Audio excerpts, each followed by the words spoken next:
Welcome back. To bring you an inside look at what's happening at the state capitol this week, we turn to our On Politics panel. Ted Molina-Rabb is a senior legislative agent with the Texas office of the American Federation of Teachers, representing non-administrative school employees in traditional public schools and some charter schools. Lindsay Gustafson is Director of Public Affairs with the Texas Classroom Teachers Association and its 50,000 members statewide. David Dunn is Executive Director of the Texas Charter Schools Association, representing 75,000 plus students in more than 370 charter schools.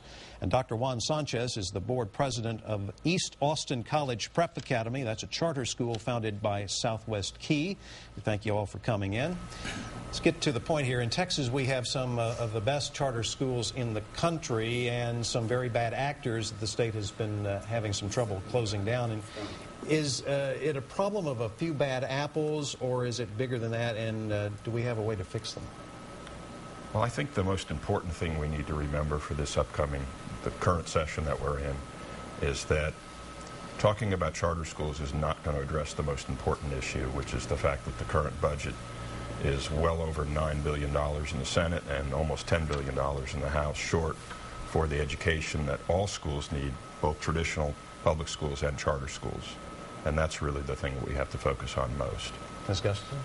I would say that there's a small percentage of very high-performing charters, and I think that's where you saw that waiting list number that said 40,000.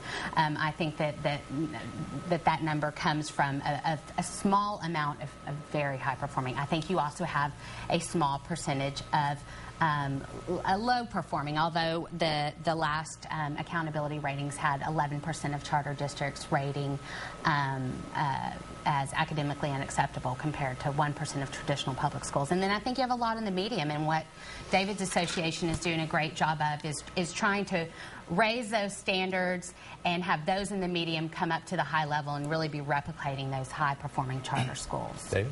Yeah, well, thanks for the plug, Lindsay. I appreciate that. It's definitely a case, in my opinion, of a few bad apples, and there are a few bad apples out there. One of the beauties about charter schools is that in those cases when there are bad apples, when charter schools are not acting in a fiscally prudent manner, or if they're not educating kids, there's an ability to close them down. And in fact, the state has revoked the charter of about 15 charters in this state.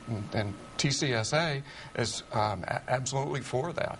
Dr. Sanchez? Well, I'd like to think about what the future of charter schools is. And I think one of the things that is so wonderful about charter schools is that for the first time in many, many years, if not ever, children in poor communities and parents in poor communities now have educational options to ensure that their children have high-quality education. And that has not been what has happened in maybe many of these communities.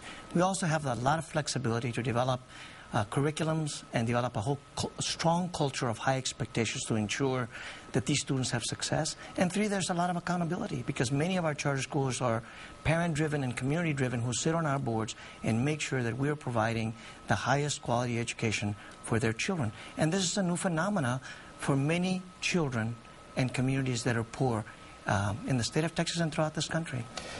Some Texas lawmakers wanted to lift the cap on the number of charter schools. You think that's a good idea? I think it's a wonderful idea, because I think that what I think is happening with charter schools is charter schools are beginning to win the hearts and minds of a lot of children and a lot of parents, particularly in this, again, these poor communities that have historically not have access to quality education. Mr. Dunn? Yeah, I think the legislature absolutely needs to raise the cap. We've got, as you pointed out earlier, 4 or 5 charters available that the State Board of Education can issue now, and we've got a number of very high-performing charter schools in other states who are very anxious to come to Texas. We think we need to create room for them. What's the view of the Texas classroom teachers? As Ted said, it's no surprise that we're in a huge budget shortfall, and now is not the time to be doing this.